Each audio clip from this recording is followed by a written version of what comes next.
Pagi tu saya nak bangun berniaga, tengok anak dah tak ada dekat sebelah. Minta tolong cari tapi tak jumpa.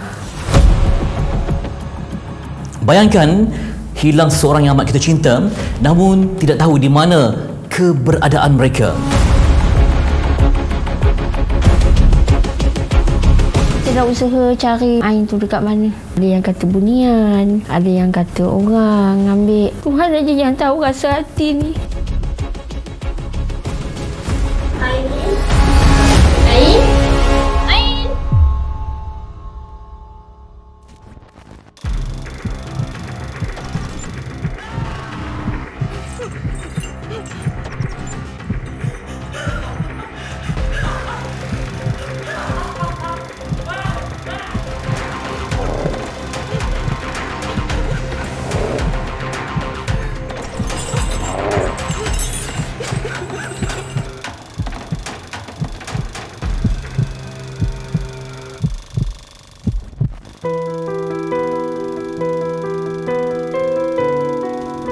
Rindu adalah perkara yang sangat menyiksa jiwa. Ada rindu yang dapat diluahkan, namun bayangkan rindu pada mereka yang telah pergi buat selamanya. Tetapi masih lagi beruntung kerana ada kubur untuk diziarahi. Bayangkan hilang seorang yang amat kita cinta namun tidak tahu di mana keberadaan mereka. Seperti rindu pada seorang anak oleh ibu yang begitu sakit menanggung deritanya. Kisah seorang ibu yang hilang anak tanpa jejak.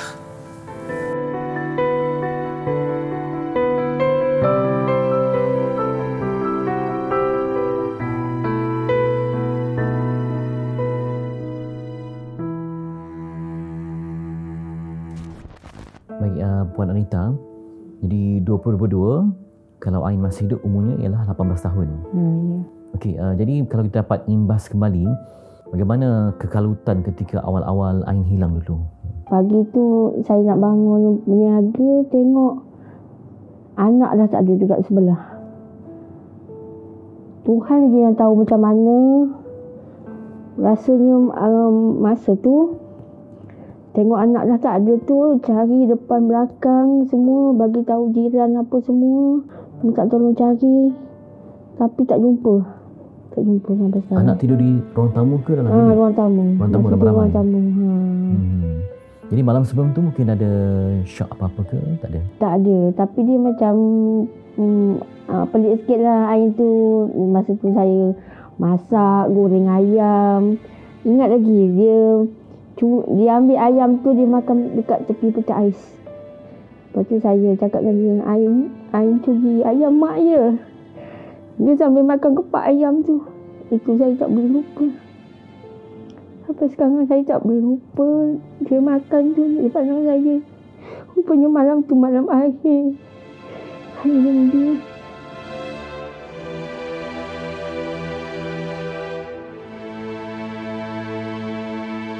Okey, sebab Ain ni dikatakan memang mudah untuk menangis.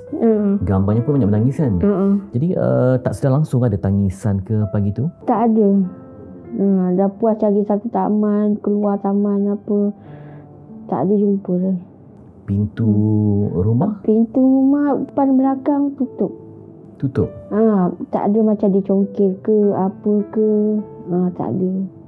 Jadi masa malam tu tidur nyenyak ke ataupun macam biasa je? Macam biasa. Tapi malam tu memang agak nyenyak dah tidur. Macam tak sedar lah. Pukul 4 tu betul baru sedar. 4 bangun dah tak ada? Ain dah tak ada. Tidur dalam pukul berapa tu kan? Dalam pukul 11 tu dah tidur lah. Okay. Ain elok masa tu ya? Elok. Itu je lah malam tu. Dia makan ayam tu. Jadi selepas hilang, laporan polis semua telah pun dibuat.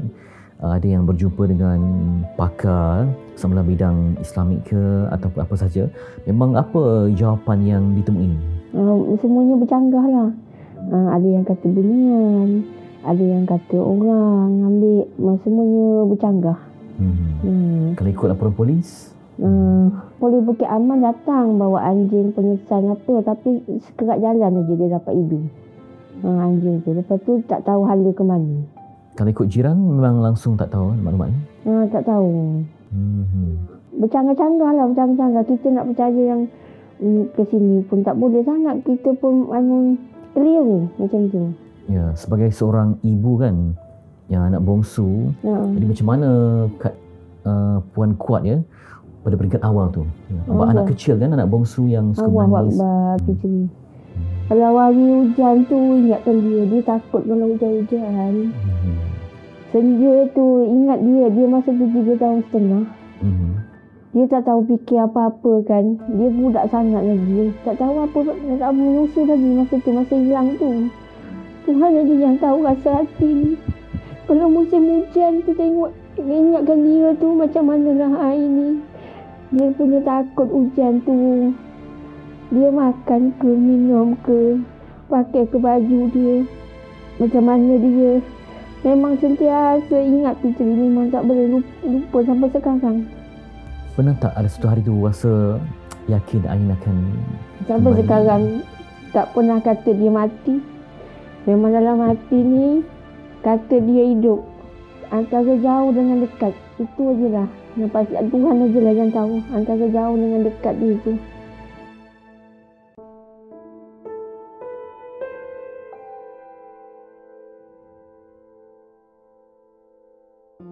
Dah lebih 15 tahun 15 tahun lah. Ya, tapi macam mana kehidupan Puan 15 tahun tu?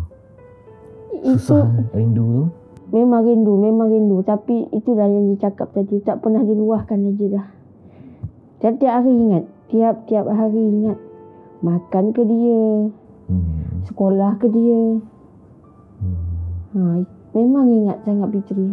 Apa yang masih disimpan seorang kalau dia mungkin tak nak ingat, dia kalau ada baju ke apa dia simpannya supaya nanti tak imbas memori tu. Macam Puan macam mana pula?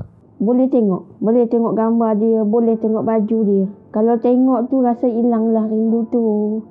Tak adalah kita kena reda pun dia juga.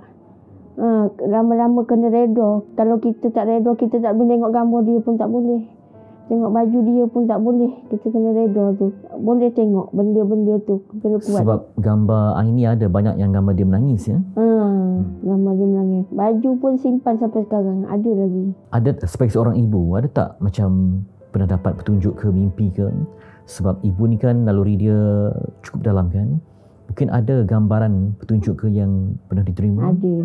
Tapi ada tu mimpi tu dia kecil juga. Dia tak ada macam dia dah besar ke. Tapi memang ada mimpi dia. Mimpi macam biasa. Macam dia masa hilang dulu. Ada.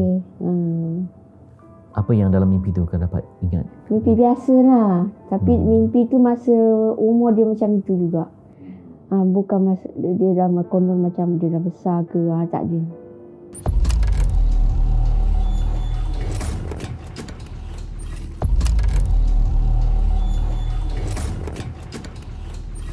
Dan bila sakit rindu hilang anak ni, susah kita nak cerita ya. Memang.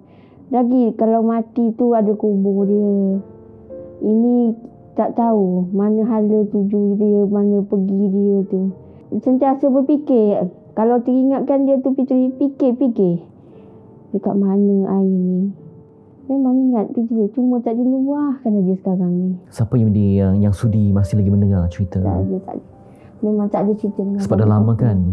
Mungkin orang pun dah faham. Tapi waktu bila yang betul-betul rasa rindu yang teramat sangat tu? Ramadan ke, raya ke atau macam mana? Air raya lah. Ingatkan dia puasa. Macam mana dia macam-macam fikir Fitri. Sekarang ni pun diuji dengan hilang kaki ya? Ini ujian yang nombor 2 besar lah. Selepas air hilang tu. Dalam tempoh berapa tahun, belas tahun ni. Ujian paling nombor 2 yang paling besar sekali lah. Jadi macam mana kehidupan sebab bila anak-anak membesar, mereka berumah tangga kan, yang tinggal dengan suami saja, macam mana nak elakkan daripada kosong ditambah dengan ujian hilang kaki ni? Kalau duduk saja memang kosong kan. Macam mana untuk memastikan tak ada rasa kosong tu? Sekarang ni itulah cuba berniaga lah. Kiranya daripada pagi tu buat sibuk kat dapur lah. Niaga daripada rumah. Itu je lah aktiviti kat rumah yang ada. Memang tak keluar-keluar pun. Baju masih simpan ya? Ada simpan.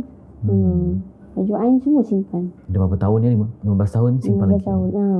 Pernah tak ada orang yang macam bila tengok baca berita ke orang hilang anak ke memang merasa teringat. Memang teringat dengan anak kita kan, kita dah merasa kan macam mana pula anak orang tu hilang tu, jumpa ke, idak ke. Setiap kali berdoa tu memang tak pernah langsung lupa Ain ya? Ya, insyaAllah lah. Tuhan je lah yang dapat menolong kita sekarang ni. Kita dah usaha cari macam-macam kan. Kita reda lah. Dah hilang daya dah buat macam-macam ya? Dah macam-macam orang tolong apa. Tak minta imbuhan apa. Semua kan. Usaha dah macam-macam dah. Pernah tak ada orang lepas 2-3 tahun, ada orang masih lagi bawa berita? Ada kemungkinannya di sini? Tak ada. Tak ada langsung ya? Tak ada langsung. Bila hilang sepi tu memang langsung. sepi langsung. Dan pernah tak dihukum dengan penantian macam ya Allah bilalah nak muncul ni, dalam keadaan harapan orang telefon ke ni jumpa Ain kot rasanya. Jadi sentiasa ada harapan pada peringkat awal dulu. Dulu memang ada macam tu, tapi sekarang berdoa je lah dengan Allah. Tapi yakin tak Ain tu masih hidup? 100%. Jadi kenapa Kak Nita rasa yakin 100% tu? Jarang saya jumpa kes sebegini. 100%. Itulah kata pilih naluri ibu kan. Adalah naluri ibu. Daripada dia start hilang sampai sekarang, Acik rasa dia hidup. Bukan rasa, 100% insya-Allah dia hidup lagi. Tak pernah berdetik dalam hati tu rasa yang sesuatu yang kata dia dah tak ada. Memang tak pernah. Tak pernah.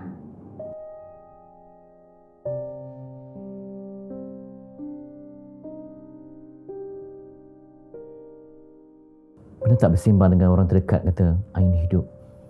Ataupun macam orang dengar tak dengar macam mana? Kalau cakap macam tu, dia pun bagi inilah, kita bagi semangat kat kita, cakap elok-elok lah. Tak pernah bangkang lah kata kita. Pernah tak jumpa budak ke seiras Ain ke? Ada juga baru tengok dalam telefon ni. Tapi kita fikir Ain dah 17 tahun, ini budak kecil. Tapi teringat Ain masa kecil dulu. Gelagat Ain, suara dia masih ingat ya? Ingat sangat. Ingat sangat sampai sekarang. Tapi yang paling tak lupa yang dia makan tu lah. Dia makan ayam tu. Tak boleh lupa lah. Dia makan macam mana tu? Dia berdiri dekat tepi petak air tu, dia makan. Dia kepak ayam tu, ayam goreng tu. Sempatlah selorong dengan dia malam tu. Memang itulah dialog saya. Acik, Ain curi ayam mak je. Lepas tu dia makan je kepak ayam tu, ayam goreng tu. Tu kira masakan terakhir lah untuk Ain. Malam tu.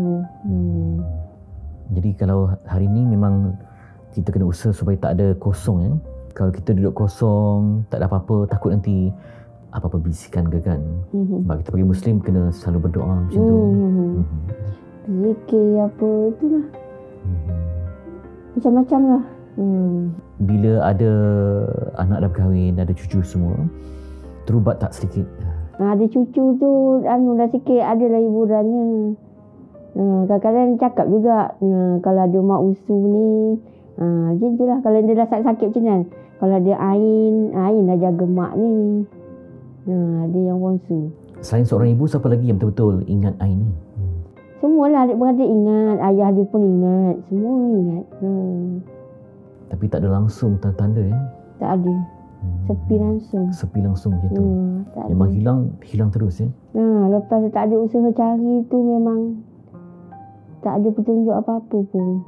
Jadi kalaulah kita tayangkan semula kan, mana tahu ada orang yang nama sama ke kan, apa rayuan kepada mereka kalau kenal lah nama Ain ni? Cuma nak cakap macam ni, mak tahu Ain tak kenal mak dah. Masa tu Ain kecil. Tapi kalau rasa-rasa Ain, rasa ini mak Ain, ini memang mak Ain. Mak ingat Ain. Bukan Ain dulu kecil, Ain dah tak ingat mak. Apa saja yang tentukan Ain, kita dapat jumpa ke tidak. Mak berdoa Ain. Mak berdoa kita dapat jumpa juga Ain sebelum mak mati tutup mata. Mak masih berharap mak tahu Ain hidup lagi.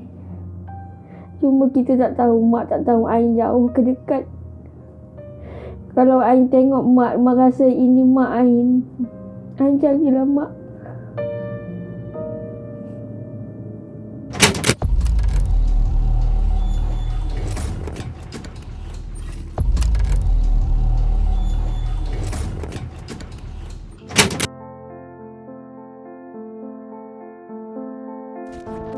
Perasaan sayang, rindu, dia adalah satu naluri ya. So bila kita sebut naluri, dia bukan boleh kita buang daripada manusia. Dan mesti naluri itu Allah jadikan pada kita untuk kebaikan manusia. Namun setiap benda dalam hidup ini yang kita tengok ya, contohnya makanan yang elok, tapi kalau kita ambil secara berlebihan, dia dah tak jadi elok untuk kita. Kerana itu, bila perasaan sayang, rindu itu yang akan menjadi masalah bila berlaku hilang orang yang kita sayang. Jadi ada satu benda yang kita faham Allah suruh sangat ya. Dalam Al-Quran Allah mengatakan bahawa alladzina idza asabathum musibah qalu inna lillahi wa inna ilaihi raji'un. Sebenarnya memahami maksud inna lillahi wa inna ilaihi raji'un, sesungguhnya kita ini hidup kita pasrah bagi Allah dan kepadanya kita kembali.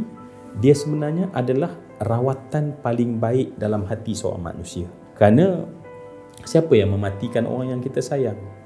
Allah. Kemana hamba ini pergi? Kepada Allah. Jadi siapa kita seorang manusia untuk halang? Untuk itulah Nabi sangat berpesan untuk kita membaca inna lillahi wa inna ilaihi raji'un itu, supaya perasaan sayang dan rindu itu kita dapat channelkan dia kepada sesuatu yang positif, yang menjadikan kita ni mendoakan orang yang dah pergi, melakukan kebaikan, menyambung legasi dia. Jadi kalau ini kita dapati, sayang kita itu menjadi push factor, bukan menjadi pemusnah kita sampai kita rasa tak boleh nak buat apa pun. Jadi ini yang sepatutnya kita faham.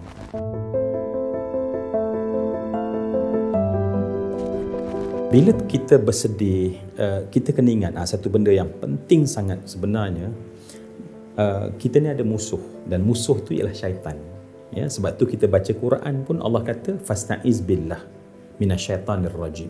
Baca Quran yang kita tak ada masalah apa-apa. Berlindunglah dengan Allah dari syaitan yang direjam. Cuba bayang, syaitan ni ada kelompok yang khas akan pergi pada orang yang apabila orang tu kena satu musibah. Dan musibah yang paling besar di antaranya adalah berpisah dengan orang yang kita sayang.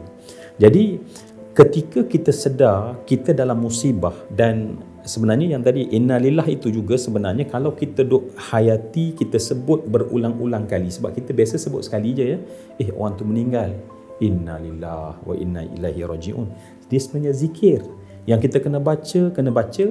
Tujuan dia apa dia? Pertama, sebab kita nak serahkan hidup kita dan hidup dia kepada Allah. Yang kedua, sebenarnya dia akan mencantas, mendinding daripada syaitan akan masuk, dia akan kontrol pemikiran kita, perasaan kita, sampai kita tak boleh fikir benda lain yang positif. Dan sebab itulah innalillah wa inna ilaihi raji'un ini, kalau nak kata apa yang patut kita buat, inilah yang patut kita kena buat. Maknanya menyebut dengan merasai bahawa kita terbenting, terdinding daripada syaitan yang akan mula nak rosakkan kita di atas kesedihan kita tadi tu.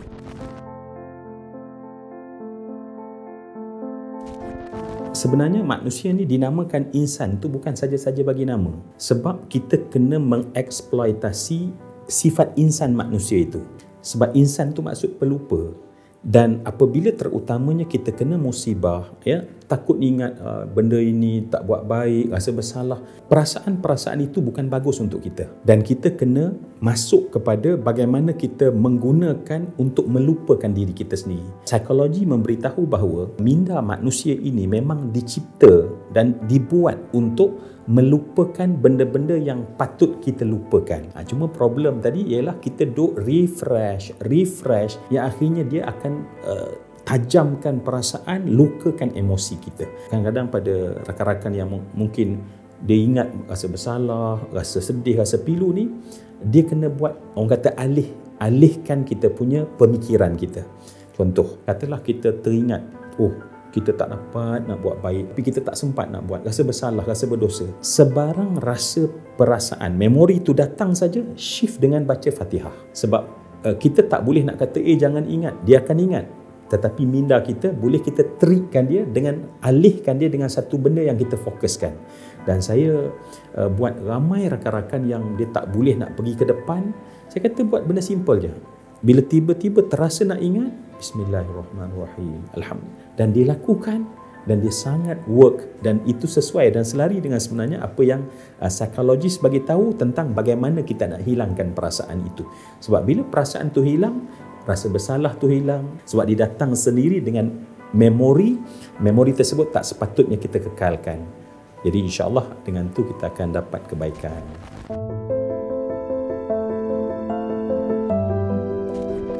Hidup ada masa sudah, masa sekarang, masa depan. Masa sudah adalah benda yang tak boleh kita ubah. Simpan memori yang baik untuk lonjak kita supaya kita doakan mereka yang kita sayang, untuk kita teruskan legasi dia, kebaikan-kebaikan dia. Itu tujuan perasaan sayang dan rindu itu. Halakan ke sana. Dan jangan benarkan kita untuk kita rasa down, rasa tak boleh bangkit, tak boleh bangun, sebab ini akan dieksploitasi oleh syaitan laknatullah sebentar tadi. InsyaAllah, orang selalu kata hidup perlu diteruskan. Memang hidup perlu diteruskan, menyambung legasi kebaikan yang mereka telah tinggalkan untuk kita. Sebab mereka tak mampu lagi buat kebaikan, kitalah yang tolong sambung kebaikan itu. Dan insyaAllah pahala kita, pahala mereka. Inilah sepositif-positif benda dalam perasaan rindu sayang yang sebenar. Bukan rindu sayang yang tertipu, yang terbelenggu, yang tak ada hasil. Kita rosak, orang yang meninggal pun tak dapat faedah apa pun daripada apa yang berlaku kita menghadapi saat-saat sukar ini.